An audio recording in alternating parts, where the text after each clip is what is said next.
Bonjour. Un de mes collègues pratiquant la médecine traditionnelle chinoise dans le sud de la France s'est vu récemment poursuivre pour exercice illégal de la médecine. Ce praticien, que je sais sérieux, mais suivant les conseils de je ne sais qui, s'est senti obligé de dire qu'il ne faisait pas vraiment de médecine, mais des soins de bien-être, qu'il ne faisait pas vraiment des diagnostics, mais des bilans énergétiques, qu'il ne prescrivait pas de médicaments, mais des compléments alimentaires.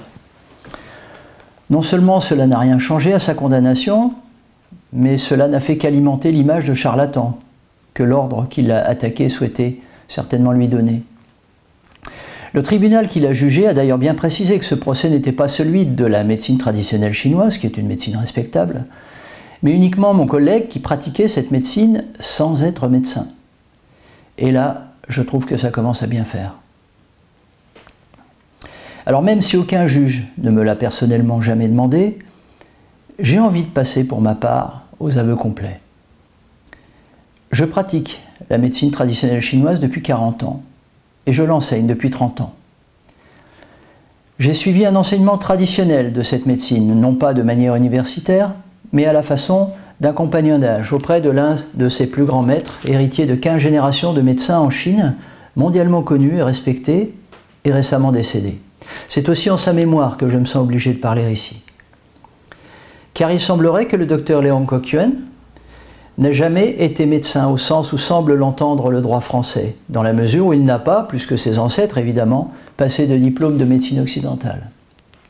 D'où le terme ethnomédecin figurant sur mes cartes de visite afin de ne pas laisser croire que je fais de la médecine occidentale d'une part, mais afin également de ne pas laisser croire que je ne fais pas de médecine du tout. Les médecines asiatiques, comme la médecine traditionnelle chinoise ou la médecine traditionnelle de l'Inde ou du Tibet, bénéficient d'une reconnaissance et d'un statut officiel dans leur pays d'origine. Elles traitent le tiers de l'humanité et suscitent un intérêt croissant dans les pays occidentaux. Elles sont clairement identifiées et reconnues par l'Organisation mondiale de la santé, qui est dotée d'un département pour les médecines traditionnelles et autochtones, et a souligné dans de nombreux rapports combien ces médecines étaient essentielles aux soins de santé primaire de l'humanité. Un certain nombre de médecins français se sont eux-mêmes, depuis le XVIIIe siècle, succédé à la porte de certains maîtres de médecine chinoise, tels que le docteur Leong Kok-Yuen, pour apprendre des bribes de cette médecine, notamment dans le domaine de l'acupuncture. D'autres, pourtant issus du même corps médical, continuent aujourd'hui encore à ignorer ostensiblement le fait qu'il puisse exister d'autres approches médicales dignes de ce nom sur cette planète que celle de la médecine occidentale. Dans tous les cas, chacun admettra qu'il faut une bonne dose d'ethnocentrisme pour oser prétendre qu'il est indispensable d'être médecin de formation occidentale pour comprendre et pratiquer les autres ethnomédecines. Cette posture est à peu près aussi ridicule que de prétendre que seul un professeur d'éducation physique serait à même de comprendre et d'enseigner le yoga. Elle revient à traiter tous les ethnomédecins et tous les tradipraticiens de la planète de charlatans. Le scientisme, ça ose tout, c'est même à ça qu'on le reconnaît. Songez que si nos propres médecines traditionnelles occidentales, aujourd'hui disparues, celles des druides ou encore celles d'Hippocrate, contemporaines de la médecine chinoise, chassées chez nous par celles de Pasteur, si ces médecines avaient conservé des descendants, on leur reprocherait aujourd'hui de faire de l'exercice illégal de la médecine, ce qui n'empêche pas les médecins formés à la médecine de Pasteur de continuer de prêter le serment d'Hippocrate. On se demande pourquoi.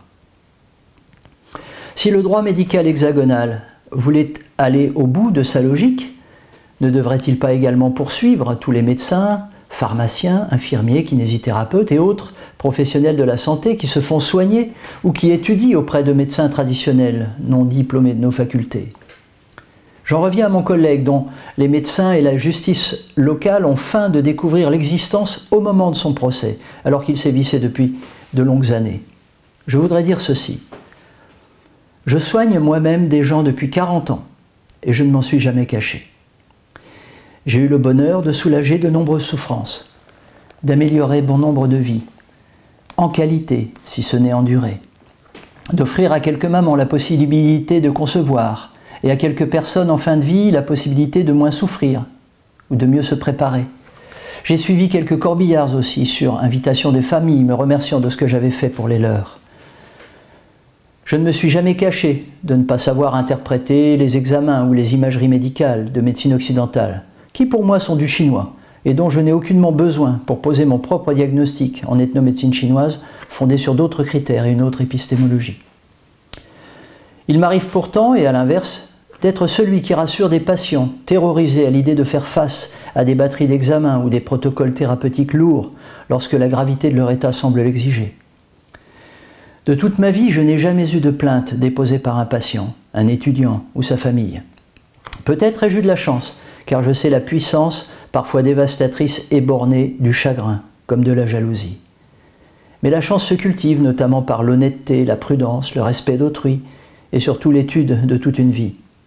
J'ai toujours payé mes impôts, travaillé en bonne intelligence avec les médecins qui ont le souci de leurs patients et l'esprit curieux des vrais scientifiques. Je prodigue des soins non remboursés, qui font faire des économies substantielles à notre système de sécurité sociale. Je fais partie de ceux qui compensent modestement le manque parfois cruel de médecins de proximité. Par les gens que je reçois et par la distance que me donne le fait de ne pas faire totalement partie de notre système de santé, j'ai souvent envie d'en dénoncer les aberrations ainsi que les dégâts de certaines logiques thérapeutiques. Mais je ne ressens de devoir qu'envers mes patients.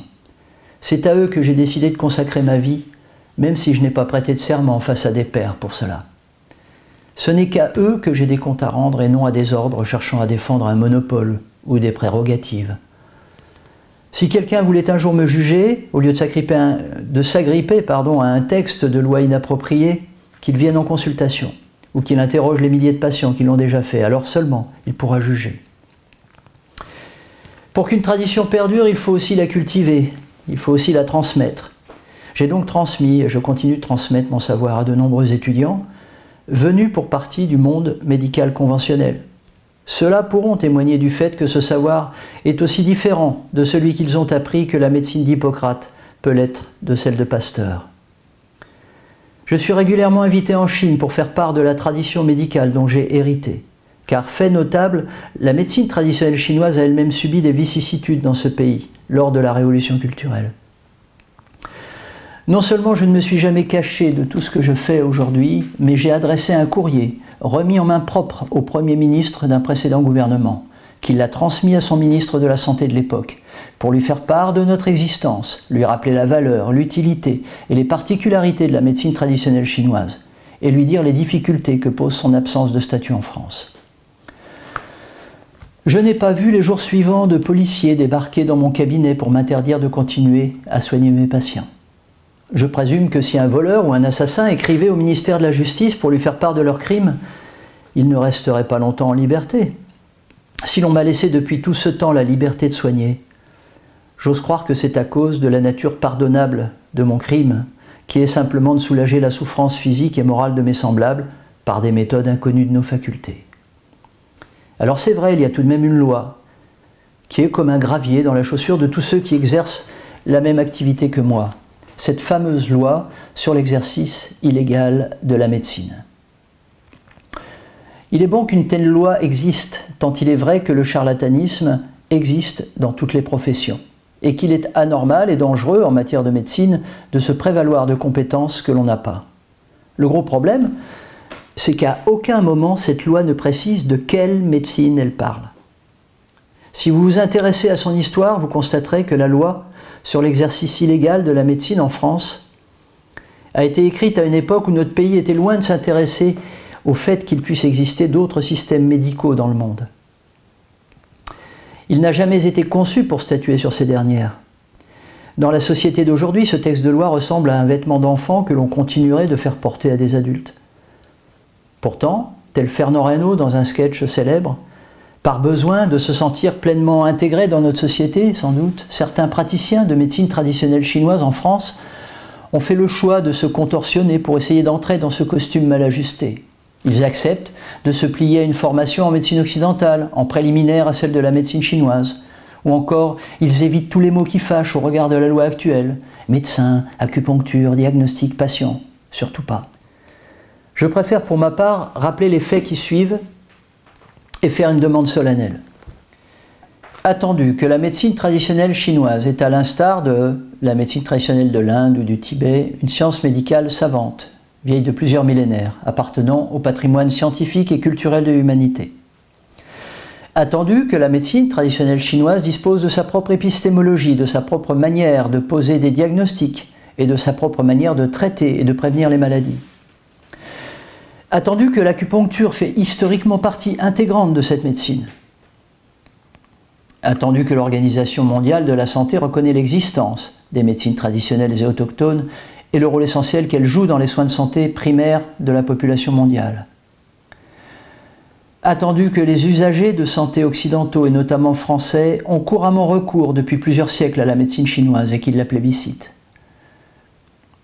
Attendu que la loi sur l'exercice illégal de la médecine, promulguée le 19 Ventose en 11, soit le 10 mars 1803, dans le but initial de régler un conflit entre des officiers de santé issus des campagnes napoléoniennes et les médecins de la faculté exerçant en ville, a été écrite à un moment de l'histoire où ne se posait pas la question de savoir s'il existait d'autres formes de médecine sur Terre. Attendu que le Conseil supérieur de l'ordre des médecins a pourtant régulièrement recours à cette loi réductrice pour empêcher les représentants d'autres médecines que la médecine occidentale de pratiquer leur art. Attendu que les ethnomédecins, praticiens de médecine traditionnelle authentique, ne prétendent pas pratiquer la médecine occidentale et ne la pratiquent pas. Attendu que chaque médecine pose néanmoins nécessairement un diagnostic, effectue des traitements et reçoit des patients, mais que chacune d'entre elles le fait conformément à ses propres paradigmes. Attendu que les approches épistémologiques de la médecine moderne et de la médecine traditionnelle chinoise sont aux antipodes l'une de l'autre. Attendu que la médecine occidentale, après avoir longtemps affirmé, et l'affirmant parfois encore, que l'acupuncture et la médecine chinoise ne sont pas des pratiques médicales sérieuses, semble avoir décidé du jour au lendemain qu'elle seule était en droit de les pratiquer. Attendu que la médecine pasteurienne a déjà fait disparaître la médecine d'Hippocrate, contemporaine de la médecine chinoise, et que la pharmacie moderne a fait disparaître les herboristes d'antan. Attendu que les médecins d'aujourd'hui prêtent le serment d'Hippocrate tout en pratiquant la médecine de Pasteur, alors que Pasteur lui-même était biochimiste et non médecin. Attendu que la somme de tout ce qui précède rend notre approche de la santé en France aujourd'hui quelque peu confuse et hypocrite. Je lance ici un appel pour que la loi française sur l'exercice illégal de la médecine soit amendée, afin qu'elle prenne en compte, comme le fait l'OMS, le fait qu'il existe d'autres médecines sur Terre et qu'il est injuste et insultant pour ces médecines traditionnelles qui ont traversé les siècles de se voir qualifiées de fausses ou de mauvaises médecines occidentales. On ne dit pas d'un bon poisson que c'est un mauvais gâteau. En tant que modeste ethnomédecin, isolé dans sa pratique, je n'ai pas le pouvoir ni les moyens d'un tel combat, mais je serais heureux de recenser les soutiens et les témoignages de toutes celles et ceux, praticiens ou usagers de santé, qui souhaiteraient faire ensemble progresser le bon droit en la matière. Je précise pour finir que je mène une vie confortable et respectable, que je n'ai jamais eu à me défendre personnellement de quelconque plainte ou menace, et que je n'ai vraiment rien à gagner à élever la voix, bien au contraire. Si je le fais, ce n'est pas pour moi, mais pour la préservation d'un héritage commun. Ne tuons pas Hippocrate 2 fois. Merci.